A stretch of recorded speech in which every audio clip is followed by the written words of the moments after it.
அனைவருக்கும் வணக்கம். இது நம்ம ஆதிவராகி யூடியூப் சேனல். நாளைக்கு மார்ச் மாசம் 29ஆம் தேதி சனிக்கிழமை பங்குனி மாத அமாவாசை.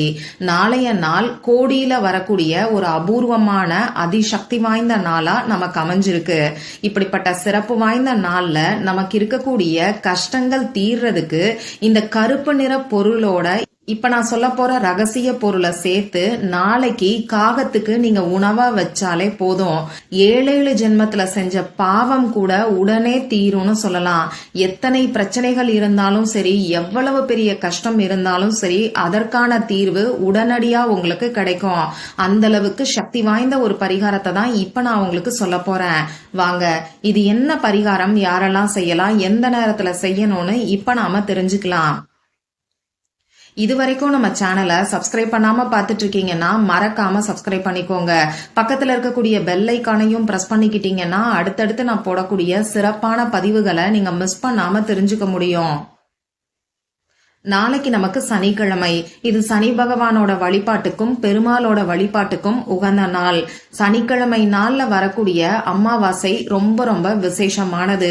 இந்த அமாவாசை இன்னைக்கு, அதாவது வெள்ளிக்கிழமை அன்னைக்கு நைட்டு 7:25 ஆரம்பமாகி நாளைக்கு சாயங்காலம் 5:12 வரைக்கும் இருக்கு.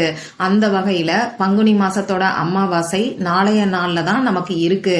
அடுத்ததா பாத்தீங்கன்னா இந்த நாளுக்கு மேலும் சிறப்ப சேர்க்கக்கூடிய வகையில அபூர்வமான சேர்க்கை இந்த நாள்ல நமக்கு அமைஞ்சிருக்கு. நாளைய நாள்ல நமக்கு திருக்கணிதப்படி சனி பெயர்ச்சியும் இருக்கு. சனிக்கிழமையோட சேர்ந்து வரக்கூடிய இந்த சனி பெயர்ச்சி இன்னமுமே விசேஷமானது. அடுத்ததா பாத்தீங்கன்னா நாளைய நாள்ல நமக்கு சூரிய கிரகணம் இருக்கு. இந்த 2025வது வருஷத்துல வரக்கூடிய முதல் சூரிய கிரகணம் இது. இந்த சூரிய கிரகணம் நம்ம இந்தியால தெரியாது. சரி, நாளைக்கு சனிக்கிழமையோட சேர்ந்து வரக்கூடிய சனி பெயர்ச்சி, அமாவாசை, சூரிய கிரகணம், இப்படி இந்த நாள் கோடியில வரக்கூடிய அபூர்வமான ஒரு நாளா அமைஞ்சிருக்கு. அந்த வகையில இந்த நாளை தவற விடாதீங்க. இந்த நாள்ல செய்ய வேண்டிய பரிகாரத்தை பத்தி ஏற்கனவே ஒரு பதிவு நம்ம சேனல்ல நான் உங்களுக்கு கொடுத்திருக்கேன். நாளைக்கு நைட்டுக்குள்ள இதை நீங்க உங்க உச்சந்தலையில தடவினாலே போதும், எக்கச்சக்கமா உங்க வீட்டுல பணம் சேர ஆரம்பிக்கும். இனி யாராலையும் உங்களை வெல்ல முடியாது. நீங்க செய்கின்ற செயல்கள்ல உங்களுக்கு வெற்றி கிடைக்கும்னு சொல்லி ஒரு அதிசக்தி வாய்ந்த பரிகாரத்தை பத்தி அந்த வீடியோல நான் உங்களுக்கு சொல்லியிருக்கேன். அடுத்ததா இன்னைக்கு 7:25 இந்த அமாவாசை திதி நமக்கு ஆரம்பமாகுது. அந்த வகையில அமாவாசை திதியும் சுக்கிரஹோரையும் சேரக்கூடிய நேரத்துல இதை மட்டும் உங்க பர்ஸ்ல வச்சாலே போதும்னு சொல்லி ரொம்ப ரொம்ப சிறப்பு வாய்ந்த ஒரு ஏலக்காய் பரிகாரத்தை பத்தி அந்த வீடியோல நான் உங்களுக்கு சொல்லியிருக்கேன். அடுத்ததா இதே சுக்கிரஹோரை நேரத்துல கைப்பிடி அளவுக்கு சர்க்கரையை மட்டும் வச்சு செய்ய வேண்டிய ஒரு அற்புதமான பரிகாரத்தையும் இன்னொரு வீடியோல நான் உங்களுக்கு சொல்லியிருக்கேன். இந்த சர்க்கரை பரிகாரத்தை இந்த நாள்ல நீங்க செய்யும் போது அளவில்லாத பணம் உங்க வீட்டுல சேர்ந்துகிட்டே இருக்கும். அதே மாதிரி நீங்க நம்பவே முடியாத மாற்றங்களும் ஏற்பட ஆரம்பிக்கும். இப்படி இந்த 3 வீடியோவோட லிங்கையும் இந்த வீடியோவோட எண்ட் ஸ்கிரீன்லயும் மேல ஐகார்ட்லயும் நான் உங்களுக்காக கொடுக்கறேன். விருப்பம் இருக்கிறவங்க செக் பண்ணி பாருங்க. பொதுவா அமாவாசை நாள்ல நம்ம சாதாரணமா காக்கைக்கு உணவு வச்சாலே அது பல அற்புதங்களை நம்ம வாழ்க்கையில ஏற்படுத்தும்.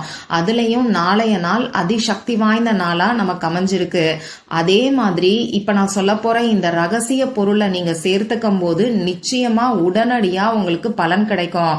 பொதுவா நம்ம வாழ்க்கையில இருக்கக்கூடிய பிரச்சனைகளுக்கு இந்த பித்ரு சாபம், பித்ரு கோபம் கூட ஒரு காரணமா அமையும்.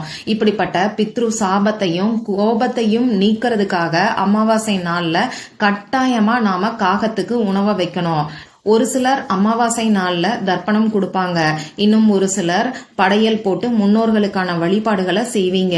இப்படி நீங்க நாளைக்கு தர்ப்பணம் கொடுத்தாலும் சரி, படையல் போட்டு வழிபாடு செஞ்சாலும் சரி, அப்படி இல்லைன்னா எனக்கு அம்மா அப்பா இருக்காங்க, இதெல்லாம் நான் எதுவுமே செய்ய மாட்டேன்னு சொல்றவங்க கூட இந்த காகத்துக்கு உணவை வைங்க. இது உங்க வாழ்க்கையில இருக்கக்கூடிய கஷ்டங்கள் தீர்றதுக்கான வழிய உங்களுக்கு காமிக்கும். இந்த வீடியோல நான் சொல்ல போற பரிகாரம் பூஜை இல்லாத வழிபாடு இல்லாத பரிகாரம். ஆண்கள் பெண்கள் யார் வேணாலும் செய்யலாம். பிறப்பு தீட்டு இறப்பு தீட்டு இருக்கிறவங்களும் தாராளமா செய்யலாம். பெண்களுக்கு பீரியட்ஸ் டைமா இருந்தாலும் நாளைக்கு காகத்துக்கு நீங்க உணவு வைக்கலாம். அதே மாதிரி நாளைய நாள்ல நீங்க அசைவம் சாப்பிட்டு இருந்தாலும் காகத்துக்கு உணவு வைக்கலாம். மறந்தும் கூட காகத்துக்கு அசைவ உணவை நீங்க வச்சிடாதீங்க. அதே மாதிரி அமாவாசை மாதிரியான நாட்கள்ல அசைவம் சாப்பிட்றத தவிர்த்துக்கிறது நம்ம உடல் ஆரோக்கியத்துக்கு நல்லது. சரி, இப்போ அந்த ரகசிய பொருள் என்னன்னு நான் உங்களுக்கு சொல்றேன். பொதுவா அமாவாசை நாள்ல காகத்துக்கு நாம சாதத்தோட தயிர் கலந்து அதோட எள் சேர்த்து உணவா வைப்போம். இப்படி வைக்கும் போது கூட காய்ந்த திராட்சைய நீங்க சேர்த்துக்கோங்க. அதாவது ட்ரை கிரேப்ஸ சேர்த்துக்கோங்க. இது என்னங்க பிரமாதம் அப்படின்னு சொல்லி ஒரு சிலர் யோசிப்பீங்க. இத பத்தி ஏற்கனவே ஒரு அமாவாசைக்கான வீடியோல நான் உங்களுக்கு சொல்லியிருக்கேன். இப்போ நாளைய நாள்ல புதுசா வடிச்ச சாதத்தை நீங்க எடுத்துக்கணும். பழைய சாதத்தெல்லாம் காகத்துக்கு வைக்க கூடாது. இப்போ நாளைக்கு புதுசா வடிச்ச சாதத்தை எடுத்து அதுல தயிரையும் எல்லையும் கலந்து பசைஞ்சுக்கோங்க.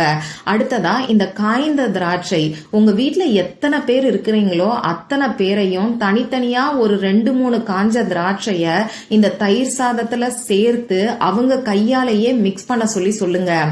இந்த மாதிரி உங்க வீட்டுல இருக்கக்கூடிய ஒவ்வொருத்தரும் செய்யும் போது அவங்க செஞ்ச பாவம் தீரும்.